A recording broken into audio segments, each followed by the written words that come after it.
पहले देख लीजिए हमारे पास क्या क्या टॉपिक्स है करने के लिए इस चैप्टर में। तो ओलंपिक मूवमेंट होते क्या है, ये चैप्टर का नाम है, ठीक है। इसके बारे में बात करेंगे। तो आज के हम पार्ट में बात करेंगे एंशिएंट और मॉडर्न ओलंपिक के बारे में, ठीक है।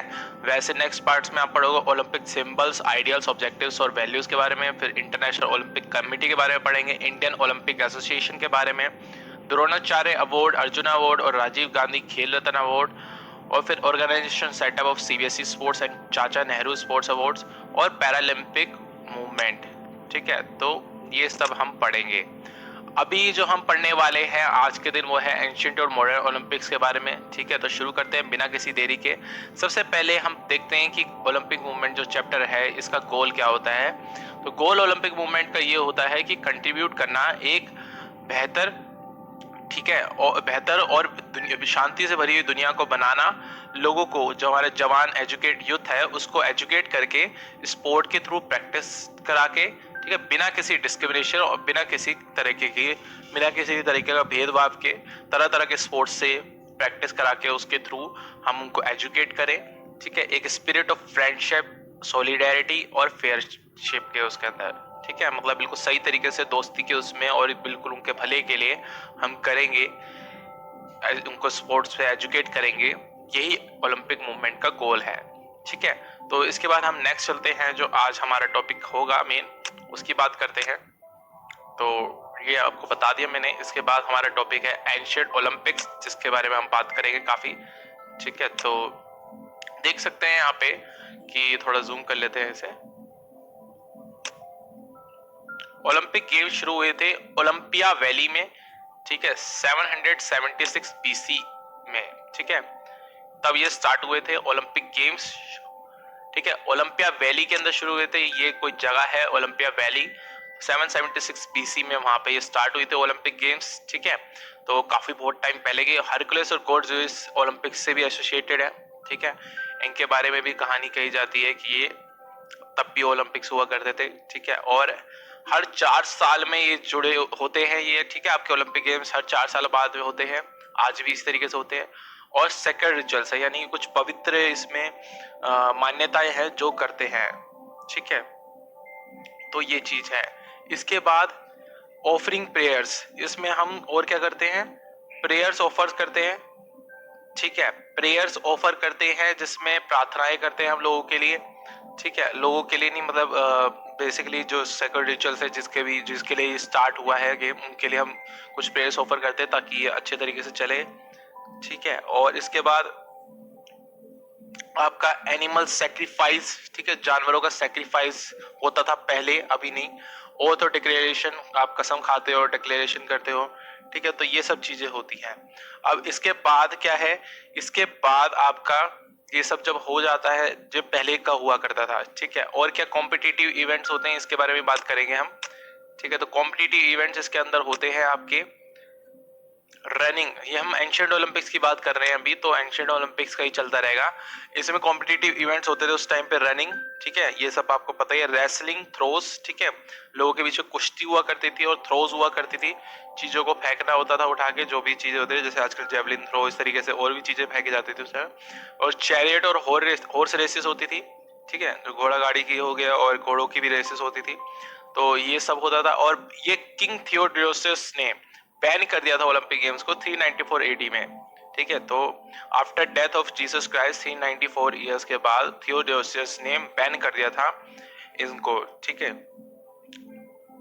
ओके, इसके बाद आते हैं आपके अवार्ड्स कि क्या क्या अवार्ड्स दिए जाते थे, ठीक है। और इसके बारे में बात करते हैं हम। तो एक सेकेंड, हाँ। तो आपका अवार्ड दिए जाते थे, रिस्पेक्ट एंड ऑनर का अवार्ड दिया जाता था, मतलब इज्जत मिलती थी लोगों को, ठीक है। और काफी उनका माना जाता था, मान सम्मान मिलता था। फूड ग्रेन्स और एनिमल्स तक दे दिया जाता था लोगों को, ठीक है। जो जो जीतते थे इसमें उनको फूड ग्रेन्स, दाने और तरह तरह के गेहूं, ये सब और जानवर दिए जाते थे। ऑलिव ग्रीन्स क्राउन दिया जाता था, ठीक है। ये एक आपका वो सम्मान करने का उनका तरीका होता था। इसके अलावा स्टैचूज दिए जाते थे विनर्स के, ठीक है। और पोएम्स लिखी जाती थी उनके प्रेज विनर्स के। तो ये सब चीजें थी उस टाइम पे अवार्ड देने का तरीका। इसके बाद बात करेंगे कंपटीशन के क्या रूल्स होते थे, क्या नियम होते थे। तो ग्रीक्स और हेलेनिक रेस होती थी, ठीक है, इसी यही पार्टिसिपेट करते थे ज़्यादातर इसमें। और कॉम्पिटिटर्स जो रहते थे वो ओलंपिया के अंदर रहेंगे 1 महीने पहले से ही। जब ओलंपिक्स शुरू होने वाले होंगे उससे 1 महीने पहले से ही कॉम्पिटिटर्स यहाँ पे ओलंपिया में रहने लगेंगे। जो औरतें थी उनको नहीं, ना ही वो देख सकती थी ओलंपिक गेम्स को, ना ही वो पार्टिसिपेट कर सकती थी उस टाइम पे। सिर्फ अमेच्योर प्लेयर्स ही पार्टिसिपेट करेंगे उसमें, ठीक है, कोई प्रोफेशनल नहीं आ सकता। और savages and convicted persons allowed नहीं थे वहां पे, ठीक है, जो कैदी हैं और जो लोग गलत तरीके के हैं उनको नहीं अलाउड था वहां पे, परमिशन नहीं थी वहां पे आने की, ठीक है। तो ये तो हो गया हमारा एंशिएंट ओलंपिक्स। इसके बाद हम बात करते हैं हमारे नेक्स्ट उसकी, जो कि है आपका मॉडर्न ओलंपिक्स, ठीक है। तो मॉडर्न ओलंपिक्स ज्यादा बड़ा नहीं है। तो पहले ओलंपिक बंद हो गया था, थियोडोसियस ने हमने बंद कराया था, आपको बताया था अभी। तो फिर बैरोन पेरी डी कॉर्बेटिन फ्रांस की, जो कि फाउंडर थे मॉडर्न ओलंपिक्स थे, इन्होंने इसको स्टार्ट कराया दोबारा से और इसको रिवाइव किया गया 1896 के अंदर, ठीक है, एथेंस के अंदर। एथेंस में इसको रिवाइव किया गया, दोबारा से जिंदा किया गया मॉडर्न ओलंपिक्स को। तो उस टाइम पे 9 कंट्रीज ने पार्टिसिपेट किया था एथेंस के अंदर जब पहला ओलंपिक्स हुआ था, मॉडर्न ओलंपिक। और तब फिर कोई भी ओलंपिक गेम्स नहीं हो पाई थी 1916 में, 1940 में और 1944 में। कोई ना कोई रीजन रहा होगा जिस वजह से कोई ये ओलंपिक गेम नहीं हो पाए थे इन सालों में। और उसके बाद 215 कंट्रीज ने अभी पार्टिसिपेट किया है रिसेंटली 2012 के ओलंपिक्स में। तो ये आपका मॉडर्न ओलंपिक्स के बारे में है, ठीक है। इसके बाद 2016 का भी ओलंपिक हुआ है, जिसके बारे में अभी मैंने आपको कोई डाटा में नहीं बताया है। इसमें देखते हैं ओलंपिक सिंबल, ओलंपिक सिंबल्स मोटो क्या है इसके बारे में बात करते हैं। तो लेट्स सी, हमारे पास यहाँ पे देखने को मिलेंगे कि ओलंपिक के कुछ सिंबल्स होते हैं, ठीक है, और वो क्या रिप्रेजेंट करते हैं, उनका क्या मोटो होता है। तो ओलंपिक मोटो होता है फास्टर हायर स्ट्रॉन्गर, जो कॉइन किया था फादर डिडोन ने 1895 के अंदर, ठीक है। तो फादर डिडोन ने कहा था कि मतलब इन्होंने ये सिंबल लगाया था, मोटो बनाया था कि हमारा जो ओलंपिक का मोटो है वो है फास्टर हायर स्ट्रॉन्गर, यानी कि तेजी से भी तेज, ऊंचे से भी ऊंचा और मजबूती से भी मजबूत, ठीक है। ये ओलंपिक में आपको देखने को मिलेगा, ठीक है, इसलिए ये सिंबल इन्होंने लगाया था। तो आईओसी क्या कहती है, आईओसी रिंग्स के बारे में बताती है, यानी आईओसी है इंटरनेशनल ओलंपिक कमेटी, ठीक है। सॉरी ये थोड़ा डार्क है, इसको कम कर लेते हैं। हाँ, तो आईओसी जो कि है इंटरनेशनल ओलंपिक कमेटी, ठीक है, वो कहती है कि रिंग्स के बारे में वो बताती है कि जो 5 रिंग्स होती है आपको, जो सिंबल होता है ओलंपिक का, वो रिप्रेजेंट करते हैं 5 कॉन्टिनेंट्स को, ठीक है। मतलब कि एशिया, जो भी 5 कॉन्टिनेंट्स हैं उन सबको रिप्रेजेंट करती है। और ये साथ में इंटरलेस्ड होती है, एक साथ जुड़ी होती है, कुछ इस तरीके से होती है ना, आपको अगर पढ़ा है, आपने देखा है ओलंपिक्स भी होते हैं, तो ये कुछ इस तरीके से होती है। ओके, मोस्ट मैं सही बना रहा हूँ। हाँ, तो कुछ इस तरीके से होती हैं साथ में, ये शो करने की to show the universality of Olympism, यानी कि कितना ज्यादा भाईचारा है पूरे देश पूरी दुनिया भर में, ठीक है, उसको शो करने के लिए। और जो एथलीट्स मिलते हैं दुनिया भर के ओलंपिक गेम के टाइम पे, उसको रिप्रेजेंट करने के लिए, ठीक है। तो ओलंपिक फ्लैग में आपको जो रिंग्स होती है वो एक व्हाइट बैकग्राउंड पे होती है, ठीक है। तो ये रिंग्स अलग अलग कलर की होती है, लेकिन एक ये व्हाइट बैकग्राउंड होता है, पीछे व्हाइट बैकग्राउंड होता है ओलंपिक फ्लैग में। और इस तरीके से जो कंबाइन होते हैं, तो ये 6 कलर्स, ठीक है, 5 कलर्स आपके रिंग्स के, ठीक है, और जो छठा आपका व्हाइट कलर है ये प्रेजेंट करता है सारे के सारे नेशन को, ठीक है। ये एक मिसकंसेप्शन है, इसलिए ये विश्वास करना कि हर जो रंग होता है वो एक सर्टेन कॉन्टिनेंट को रिप्रेजेंट करे, ऐसा नहीं है, ठीक है। किसी पर्टिकुलर कॉन्टिनेंट को रिप्रेजेंट करने के लिए नहीं है, ये 6 रंग से मिलके लगभग आपके सारे कॉन्टिनेंट्स को हम रिप्रेजेंट करते हैं, ठीक है। तो इस झंडे के जो 6 रंग होते हैं वो सारे के सारे नेशंस को रिप्रेजेंट करते हैं, किसी पर्टिकुलर कॉन्टिनेंट को नहीं रिप्रेजेंट करते हैं, ठीक है। अब ओलंपिक फ्लैग इसको क्रिएट किया गया था 1913 में, 1913 में, और इसको सबसे पहली बार फहराया गया था एंटवर्प ओलंपिक गेम्स, जो कि 1920 में हुए थे। और ये व्हाइट सिल्क से बना होता है, जिसके अंदर 5 इंटरलेस कलर्ड रिंग्स होती हैं यूनिवर्सलिटी ऑफ ओलंपिज्म को दिखाने के लिए, जिसको बता चुका हूं मैं। और 6 कलर जो होते हैं झंडे के, वो दिखाते हैं सारे के सारे नेशन को, ठीक है, 6 नेशन को नहीं, सारे के सारे नेशन को रिप्रेजेंट करते हैं। इसके बाद ओलंपिक फ्लेम, ठीक है, ओलंपिक फ्लेम रिले रूट चलती है, ठीक है। ओलंपिक फ्लेम, ओलंपिक की मशाल जलाई जाती है जो रिले रूट के थ्रू चल जाती है। ये रिले के थ्रू कैरी होती है ओलंपिया से होस्ट सिटी तक, ओलंपिया से चलती है और जहाँ पे हो रहा है ओलंपिक गेम्स वहां तक जाती है। और जो रिले रूट होता है फ्लेम का, ये इंस्पायर करता है और मोटिवेट करता है लोगों को पूरे के पूरे देश भरों में, ठीक है। जहाँ पे भी जहाँ जहाँ से होते जाती है वहाँ पे इंस्पायर करता है और लोगों को मोटिवेट करता है देश भरों में, जिन जिन देश से गुजरती है उन लोगों को। इसके बाद ओलंपिक अवार्ड्स, तो पहले 3 पोजीशन होल्डर जो होता है उनको गोल्ड, सिल्वर और ब्रॉन्ज मेडल दिए जाते हैं और एक सर्टिफिकेट भी दिया जाता है।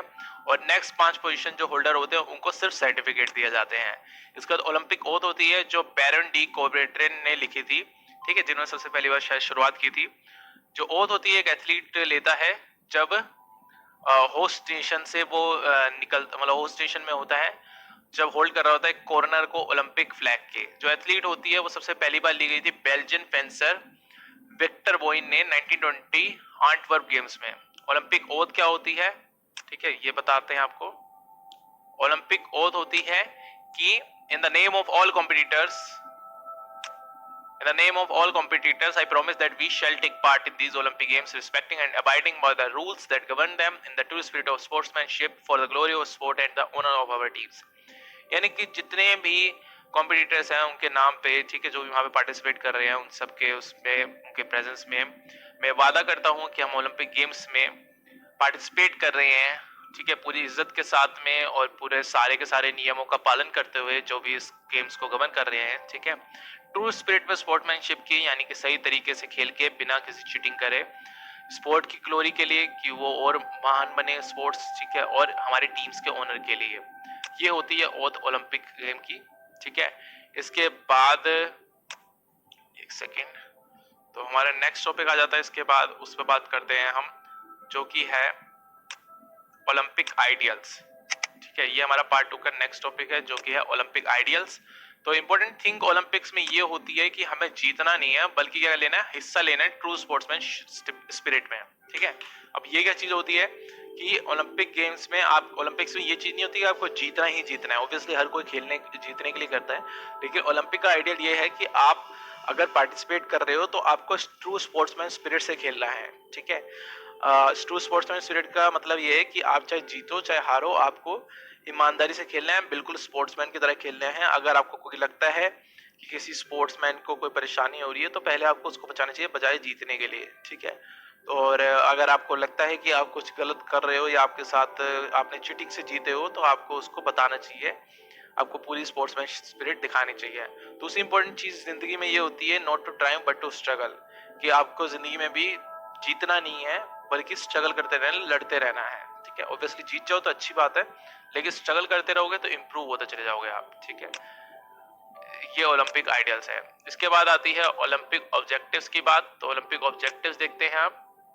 अब इसमें क्या है, ओलंपिक ऑब्जेक्टिव्स, ओलंपिक गेम्स क्यों खेली जाती है, ताकि सेंस ऑफ लॉयल्टी जनरेट कर सके, ठीक है, यानी कि लोगों के बीच में हम विश्वास का, भाईचारे के और टीम स्पिरिट जनरेट कर सके जो भी पार्टिसिपेंट हैं उनके बीच में, ठीक है। इसके अलावा ध्यान ला सकें दुनिया की कम्युनिटी का किसके ऊपर, वैल्यूज के ऊपर फिजिकल एजुकेशन की, कि फिजिकल एजुकेशन की क्या वैल्यू है उसका ध्यान ला सके हम दुनिया भर का, ठीक है। दूसरी बात, हम ध्यान ला सके कॉम्पिटिटिव स्पोर्ट्स की तरफ दुनिया भर का या लोगों का, और डेवलप कर सके स्पिरिट इंटरनेशनल अंडरस्टैंडिंग की, कि पूरे देश पूरी दुनिया भर में एक दूसरे को लोग समझें, और अच्छी विल की, ठीक है, गुड विल की, कि आप जो चाहो वो कर सकते हो, ठीक है, इस चीज के। और प्रमोट करना अमेचरिज्म अमंग स्पोर्ट्समैन, कि स्पोर्ट्समैन स्पोर्ट्स की गेम में तरह तरह के नए नए टैलेंट आए, उस चीज को भी प्रमोट करने के लिए। और बैरियर्स को हटाने के लिए कास्ट, क्रीड और रिलीजन और कलर के, यानी कि आपकी कास्ट के बेसिस पे, धर्म के बेसिस पे, जाति के बेसिस पे आपका, और रंग के बेसिस पे जो बैरियर्स होते हैं इन सबको हटाने का भी काम करता है ओलंपिक। और इनकलकेट करता है इस आइडिया को, इसका आइडिया को फैलाता है कि जो स्पोर्ट है वो एक पास टाइम है, ठीक है। ऐसा लोग मानते हैं कि सॉरी, इस आइडिया को बताता है कि जो स्पोर्ट है एक पास टाइम है, एक एक्टिविटी नहीं है मटेरियल गेन्स के लिए, ठीक है। मतलब इस आइडिया को फैलाता है कि जो स्पोर्ट है अपना टाइम गुजारने का एक जरिया है, आपको मटेरियल गेन्स के लिए एक एक्टिविटी नहीं है, इस चीज को बताता है, ठीक है। अब तो यही हमारा पार्ट 2 इंटरनेशनल ओलंपिक कमेटी के बारे में, जो कि IOC है, ये काफ़ी बड़ी वीडियो नहीं होगी, छोटी सी वीडियो होगी, तो हम कोशिश करेंगे फिर भी आपको अच्छे से अच्छे ढंग से समझाने की, क्योंकि छोटी वीडियो है होगी। तो काफ़ी हम आईओसी के बारे में बात करने वाला हूँ इसी के अंदर, ठीक है। इसके अंदर हम सब कुछ बताएंगे आईओसी के रिलेटेड। तो आईओसी होती क्या है, सबसे पहले इसकी बात करते हैं। ये एक सुप्रीम अथॉरिटी होती है ओलंपिक मूवमेंट की, ठीक है। जैसे कि आपके स्कूल की, आपके पर्टिकुलर स्कूल के अंदर अगर हम देखें तो सुप्रीम अथॉरिटी होती है आपकी प्रिंसिपल, उसके बाद सारी पावर होती है उसको मैनेज करने की, ठीक है, या फिर फाउंडर। तो इसी तरीके से आईओसी होती है ओलंपिक मूवमेंट की अथॉरिटी, ठीक है। और ये 23 जून को बनी थी 1894 में पेरिस के अंदर, पियरे बैरोन डे कोबर्टन के थ्रू, ठीक है। इन्होंने ही ओथ भी बनाई थी, ठीक है। और हेडक्वार्टर्स इनके होते हैं स्विट्जरलैंड के अंदर। आईओसी ने ऑर्गेनाइज किया था समर और विंटर ओलंपिक गेम्स, हर 4 साल में ऑर्गेनाइज करती है, ठीक है। पहली समर ओलंपिक गेम्स एथेंस के अंदर हुई थी 1896 के अंदर, ठीक है। और पहली विंटर ओलंपिक गेम्स हुई थी फ्रांस के अंदर 1924 के अंदर, ठीक है। इसके बाद आईओसी ने शुरू करी यूथ ओलंपिक्स 2010 में, जो अभी रिसेंटली स्टार्ट हुई है 2010 में। और पहली समर यूथ ओलंपिक्स जो हुई थी सिंगापुर में हुई थी 2010 में। पहली विंटर यूथ ओलंपिक्स इंसब्रक में ऑस्ट्रिया के अंदर हुई थी 2012 में। जो मेंबर्स होते हैं आईओसी के, वो होते हैं नॉमिनेटेड पर्संस होते हैं, यानी कि इलेक्ट किया जाता है मेंबर कंट्रीज से, ठीक है। जो भी उसके कंट्रीज मेंबर होती हैं, ठीक है, उनके थ्रू इलेक्ट किए जाते हैं उसके पर्सन नॉमिनेट। तो ये मेंबर्स होते हैं आईओसी के, ठीक है। और इसके बाद हम बात करते हैं प्रेसिडेंट की। तो ये जो मेंबर्स होते हैं आईओसी के, उसी के अंदर की बात हो रही है, ठीक है। तो इसे प्रेसिडेंट होता है जो इलेक्ट होता है मेंबर से, ठीक है। मेंबर्स, जो भी मेंबर्स होते हैं आपके मेंबर कंट्रीज के, उनके मेंबर्स के थ्रू इलेक्ट होता है 8 साल के लिए, ठीक है। 8 साल के लिए एक प्रेसिडेंट इलेक्ट होता है आईओसी का। और इसको हम री इलेक्ट कर सकते हैं इस टर्म के कंप्लीशन के बाद में, ठीक है। जब खत्म हो जाए तो उसी प्रेसिडेंट को अगर दोबारा इलेक्ट करना है तो हम इस टर्म के बाद री इलेक्ट कर सकते हैं। तो बात करते कि कौन पहला प्रेसिडेंट बना था, तो थॉमस बैच